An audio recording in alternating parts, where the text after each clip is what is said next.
నూలు నూలులో శతాబ్దాల గౌరవం, పట్టు పరంపరకు ప్రతీక, సంప్రదాయానికి శాశ్వత చిరునామా సఖీ. నమస్తే, వెల్కమ్ టు సుమన్ టీవీ. నేను పద్మిని. ప్రస్తుతంతో పాటు ప్రముఖ ఆధ్యాత్మికవేత్త, ప్రముఖ న్యూమరాలజిస్ట్ లక్ష్మీ నరసింహస్వామి ఉపాసకురాలు శ్రీమతి స్రవంతి గారు మనతో పాటు ఉన్నారు. మాట్లాడదాం. నమస్తే అక్క. నమస్తే పద్మిని. గోవు అనేది డెఫినెట్గా ఎంత పవిత్రమైందో మనకు తెలిసిందే. అయితే గృహప్రవేశాల టైంలో కూడా ఖచ్చితంగా గోవుతో ప్రవేశం చేయించాలి అని చెప్తుంది. బికాస్ దాని ఆరాకున్న పవర్ అది. దానికే కాదు, గోవు చిత్రానికి లేదా గోవు ఐడల్కి కూడా అంతే పవర్ ఉంది అని చెప్తుంటారు. ఎట్లా అనేది మీరు చెప్పాలి, దాన్ని సమన్వయపరచండి. అయితే ఈ గోవు బొమ్మని అంటే కామధేనుని లేకపోతే నందిని అని పిలుస్తుంటారు కదా, ఎక్కడ పెట్టుకోవచ్చు ఇంట్లో? ఎక్కడ పెడితే దాని పాజిటివిటీ అనేది ఖచ్చితంగా మనకు అందుతుంది? ఒకసారి తప్పకుండా చెప్తాను. కామధేను పేరేమో సురభి. సురభి.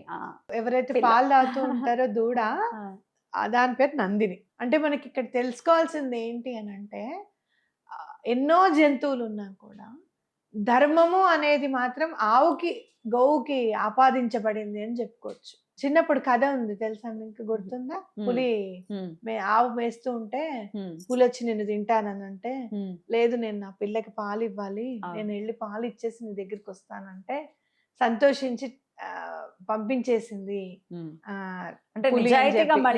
వచ్చితే మళ్ళీ పంపించేసింది. అంటే ఆ కథని బట్టి మనం తెలుసుకోవాల్సింది ఏంటి అంటే, ఎక్కడైతే మనం ధర్మాన్ని పాటిస్తామో క్రూరమైన వ్యక్తిత్వం ఉన్న వాళ్ళని కూడా మనము ఎలా అయినా సరే వాళ్ళని మౌల్డ్ చేయగలుగుతాము. మన వైపు వాళ్ళ దృష్టి పడకుండా చూసుకోగలుగుతాము. ఏ ధర్మం అయితే మనం పాటిస్తామో, గో ఎంత సున్నితంగా ఉంటుందో, సెన్సిటివ్నెస్. ఆ ధర్మాన్ని పాటించాలి అంటే సెన్సిటివ్నెస్ కూడా చాలా ఇంపార్టెంట్ మనకి. అర్థమైందా?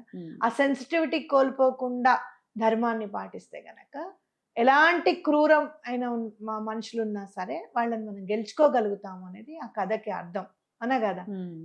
అసలు గోవుకి జాగ్రత్తలు చెప్తూ ఉంటే కళ్ళమ నీళ్ళు వచ్చేస్తాయి. నువ్వు ఇలా ఉండకూడదు, నువ్వు అల్లరి చేయకూడదు, పెట్టింది తినాలి, అంబా అంబా అని గట్టిగా అరవకు, నేను ఇప్పటి నుంచి ఉండను, ఇన్ని చెప్పుకుంటూ వస్తుంది అనమాట. ఆ కథ అయితే భలే బాధ వచ్చేస్తుంది, కోపం వచ్చేస్తుంది పులి మీద. దీనికి ఎంత ఇదో చూడు, ఆవే దొరికిందా దీనికి తినడానికి అని చెప్పి.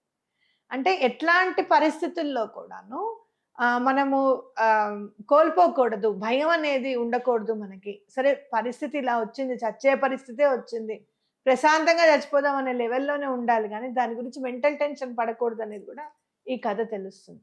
మరి ఇంతటి కథకి ఇంత ధర్మ మార్గాన్ని, బతుకుని ఎలా గడపాలి కష్టాల్లో అని చెప్పిన దాన్ని, పిల్లల్ని ఎలా మనం లేకపోతే ఎలా సంసిద్ధత చేయాలి, మనం ఉన్నా లేకపోయినా మన పిల్లలు ధర్మ మార్గంలోనే నడవాలి అని వాళ్ళకి ఎలా తెలియజెప్పాలని కానీ, ఈ క్రూరత్వం నుంచి మనం రక్షింపబడచ్చు ఈ ధర్మ మార్గాన్ని ఎన్నుకుంటే అని కానీ, ఇంత ఉన్న కథని కేవలం గోవుకే ఆపాదించారు. ఇంకా బోలెడు జంతుజాలాలు బోల్డ్ ఉన్నాయి. విశ్వాసం అన్న కుక్క ఉంది, విశ్వాసం అన్న గుర్రం ఉంది, ఎంతో శక్తివంతమైన గుర్రం ఉంది, ఇవన్నీ ఉన్నాయి. కానీ గోవుకు ఆపాదించారు ఎందుకు అని అంటే గనక, పురాణాలలో మనకి తెలిపిన విషయం ఏంటి అని అంటే, 33 కోట్ల దేవతలు మొత్తం కూడా గోవులో ఉన్నారు అని. దానికి నిదర్శనమే అది ఆక్సిజన్ పీల్చుకొని ఆక్సిజన్ వదలడం. ఇంకా ఏ జీవి అది లేదు అనా కాదా. అలాగే చనిపోయినప్పుడు కూడా గోరోజనం అని దొరుకుతుందంట దాని బాడీ నుంచి. గోరోజనం తీసేది దాని నుంచే. చాలా కాస్ట్లీ కూడా, ఆయుర్వేదిక్ మెడిసిన్స్ లో కూడా వాడుతూ ఉంటారు. బట్ చూసుకుంటే గనక ఆవు జీవితం అనేది చాలా అంటే పరిపూర్ణమైనది అని చెప్పచ్చు.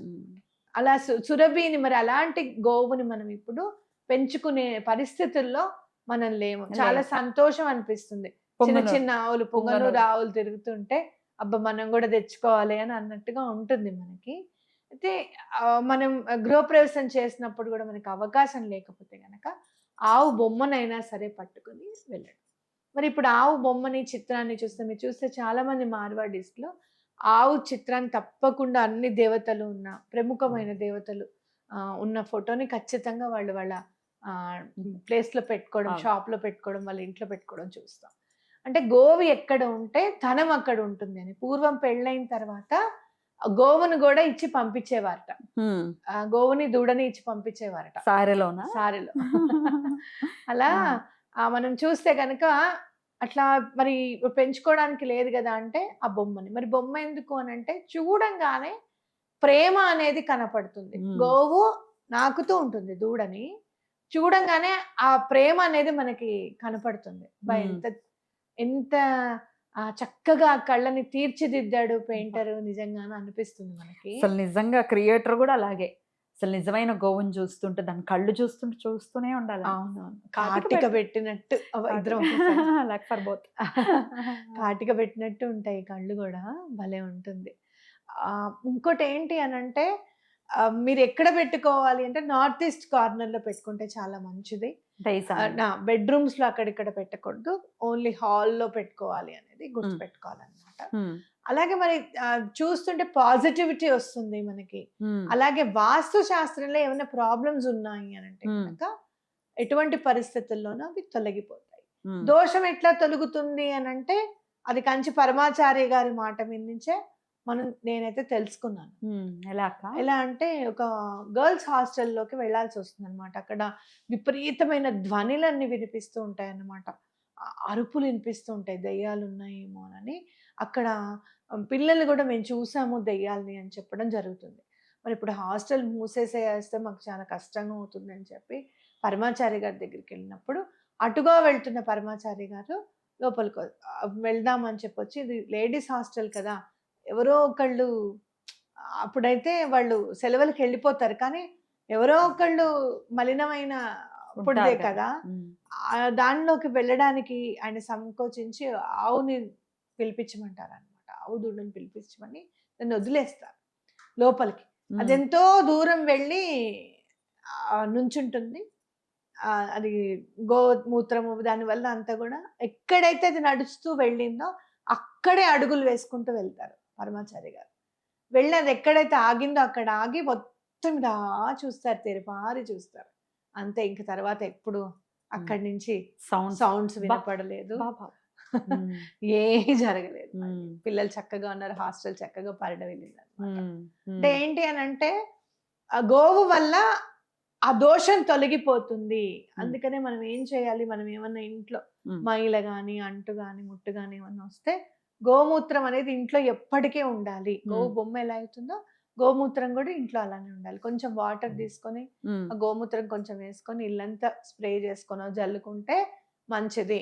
ఆ నెగటివ్ ఎనర్జీస్ ఏవి కూడా ఉండవు అని ఖచ్చితంగా నమ్మాలన్నమాట. అద్భుతం. అయితే వెండిలో కూడా ఈ సురభిని, నందిని దొరుకుతున్నాయక్క. అవి కూడా మన పూజా మందిరంలో పెట్టుకోవటం ఖచ్చితంగా చేయొచ్చా? చక్కగా హ్యాపీగా చేసుకోవచ్చు. కానీ ఒక మంచి తెల్ల గోవు అలా పింక్ కలర్ వేస్తూ ఉంటాడు పెయింట్, పింగాణి బొమ్మలు అవి, అదే ఉంది మన ఇంట్లో. అది ఖచ్చితంగా ఇంట్లో ఉంటే దాన్ని చూస్తూ ఉంటే బాధ తీరిపోతుంది. అమ్మ దగ్గర ఉన్నామన్న ఫీలింగ్ వస్తుంది నాకైతే నేను చూస్తే. అంటే మాతృత్వం అనేది కంటికి కనపడుతూ ఉందనుకో. ఇప్పుడు ఎవరైనా ఒక పిల్లని దగ్గర తీసుకొని ముద్దు పెట్టుకుంటూ ఉంటే సంతోషం అనిపిస్తుంది, అవునా కాదా? అలానే మనకు చూస్తూ ఉంటే అంతటి ఆనందం కలుగుతుంది. ఇప్పుడు ఇంకా చాలా గోవు మీద మంచి చెక్కడము, అది కూడా పైనుంచి వేసి గోల్డ్ పెయింటింగ్ వేసి అలా కూడా పెడుతున్నారు. గోవు అవో ఎక్కడ ఉందా అనుకుంటున్నాను, ఇదిగోండి గోవు. అందుకే ఈ రోజు టాపిక్ తీసుకున్నాను. పిలిచిన వెంటనే పలికే దైవము అని అంటే ఇదే అన్నమాట. దైవం పిలిస్తే పలుకుతాడా అని అంటే ఖచ్చితంగా పలుకుతాడు. మనం ఎప్పుడైతే వాళ్ళ గురించి మాట్లాడుకుంటూ ఉంటామో, ఆల్రెడీ నేను ఇక్కడ ఉన్నా, నేను మాట్లాడుకుంటాను అన్నట్టుగా చూపించాలి. బ్యూటిఫుల్. ఇప్పుడు చాలా ఏంటి లోటస్ ఒకటి, ఆవులు ఒకటి, ఎలిఫెంట్స్ ఒకటి బాగా. అందుకనే నాకు అనిపిస్తుంది పద్మిని, మనం చూసుకుంటే కంచి చీరల్లో ఎక్కువ గుర్రాలు, ఎలిఫెంట్స్, పీకాక్స్, నెమళ్ళు, పీకాక్స్ ఇవన్నీ కూడా వాళ్ళు ఎందుకు చేశారు అని అంటే గనక పెళ్లికి కదా ఇంపార్టెంట్ గా పట్టు చీరలు. వివాహం అప్పుడు ఒక పాజిటివిటీ ఉండాలి ఖచ్చితంగా అనేది. గోవులను కూడా ఇప్పుడు చిత్రీకరిస్తున్నారు. మధ్య మధ్యలో జింకలు కూడా చూసాను అనుకోనేను, కానీ నాకు అనిపిస్తుంది అనమాట, నేత వేసే వాళ్ళకి కూడా ఎంత ఇదో అసలు పెళ్ళప్పుడు పవిత్రత అనేది వీటి నుంచే వస్తుంది అని చెప్పి అద్భుతం నమ్మచ్చు. అదే చాలా చక్కగా తెలియజేశారక్క. కృతజ్ఞతలు. నమస్తే. నమస్తే.